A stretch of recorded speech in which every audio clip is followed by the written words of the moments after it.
back to Founder Fridays. My name is Megan Cassidy, Marketing Specialist here at Adapt Training, and today I am once again joined by Adapt founder Brian Cassidy. Hi, Megan.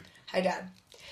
Today we're talking about something that has changed over the years. I've heard Adapt explained in a lot of different ways, but I think the way that we're kind of very common right now is with the word integrity. I've heard many different words in the past, but that's kind of where we're at right now. And I think we know that word, but maybe getting more of the context behind the adapt of integrity. The adapt of adapt. The adapt of adapt. Integrity. That works. So that talk lacked integrity. Yes, a little bit. The biggest challenge over the years of developing this training system is how to explain it. And how to explain it to differentiate it from other programs. And not just from so how is it different? But what's the importance? Like, what are we really doing with the body? Because people think it's just kind of and I reference nutrition all the time.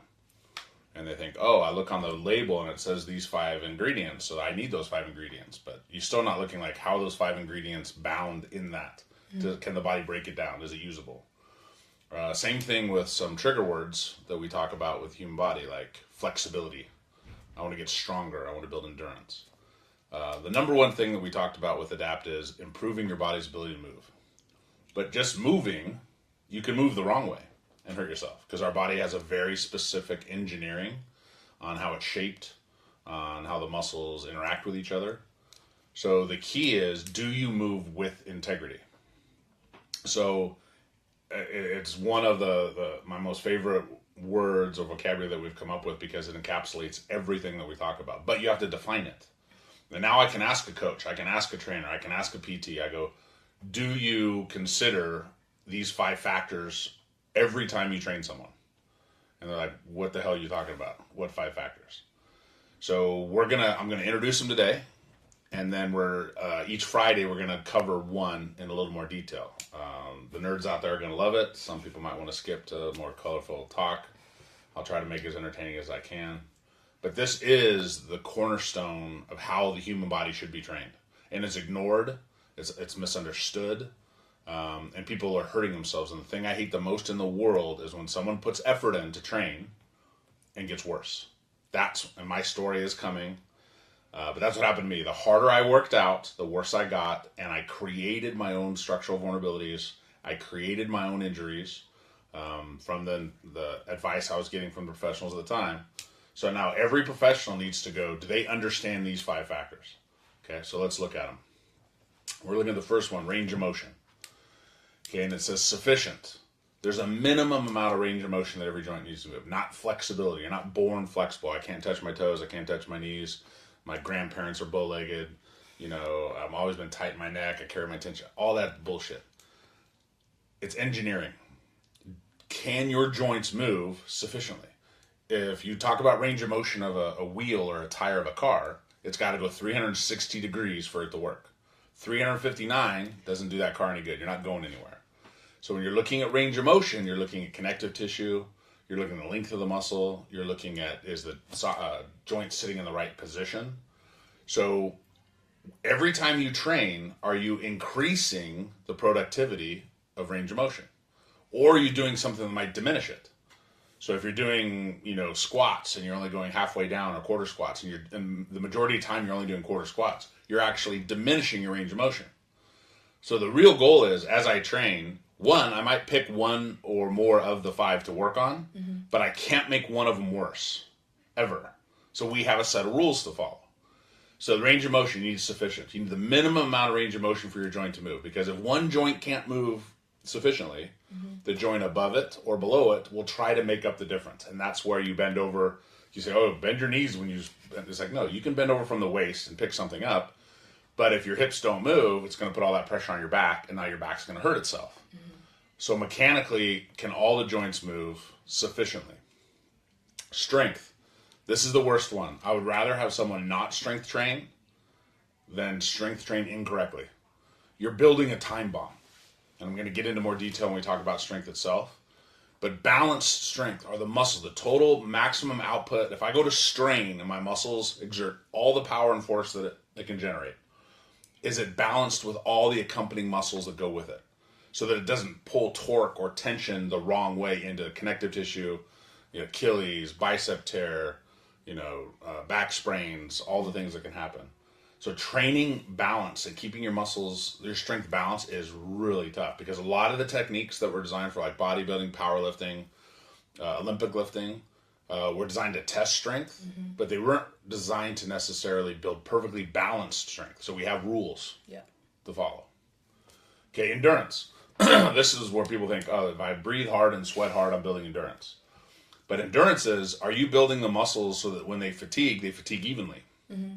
If you, and I have a son who plays football at college, and they use these assault bikes, and I was like, those assault bikes aren't building muscular endurance evenly, because you might be getting respiratory endurance or cardio endurance, but the muscles aren't fatiguing correctly. That's like saying I'm gonna train in the pool to build my endurance to go run a marathon. Doesn't make sense. So as I'm running or as I'm doing a sport, and that's why a lot of injuries happen later in a game, their muscles are fatiguing unevenly. And when they fatigue unevenly, now all of a sudden you have an imbalance. And the muscles will pull more or torque more or compensate differently. So you have to ensure that they're synchronized so that everything's fatiguing at the same rate. That's absolutely key. Structural capacity, do we have the sufficient strength and structure to hold our body weight? And we don't always train that way. That's why, a lot of walking and jogging and things like that we don't do as much. We're like, oh, we want non-impact. Well, the wrong kind of impact will hurt you. The right kind of impact makes you stronger. That's how bones get stronger. That's builds density. That's how tendons develop thickness, the right kind of thickness. So do you have adequate is really key. And so, like I said, if you're doing a workout, you should ask your trainer, well, which one of the factors are we working on? Can that hurt one of my factors? And they're going to go, what the hell are you talking about factors? And then go watch this video. Tell them to call me. I'll meet them for lunch, and we'll go over it. The last one is kinematic chain. And I said that fast, but it's kinematic chain. So the kinetic chain is where your ankle, your knee, and your hip all work together. So all the muscles are coordinated, all the joints move in the right coordination with each other. But also, kinetic means the brain itself, the neurological, is the brain telling the right signals to the right muscles? Is the signal getting there? And when it gets there, is it doing the right thing? Because our bodies adapt, hence the name. So if your body is unable to do something correctly, and I hate the word correct, because that's why with integrity. Yeah. It's not proper, right? It's not right or wrong. It's if you move with integrity, you move within the design of how the body's intended to move. And one of my old taglines was the body nature intended. And it really comes down to the engineering of our body.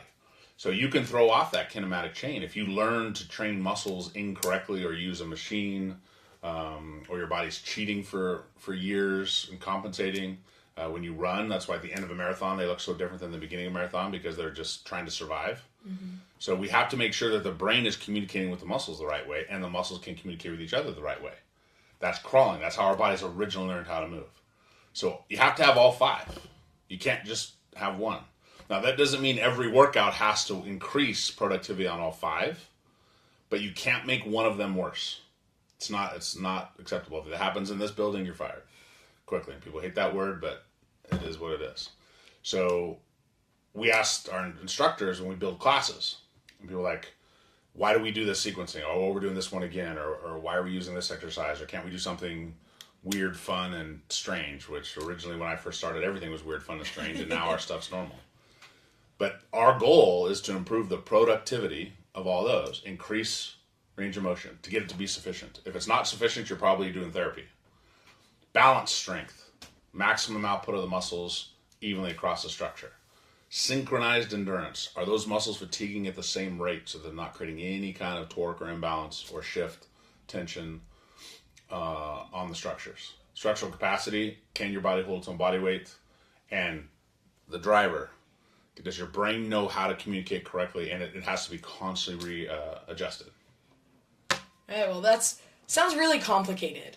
And I think for me, I don't have as much of a knowledge of it as you do, I'm now worried about decreasing my integrity. Right. So that's where I'm at after sitting here. So what would you say for that?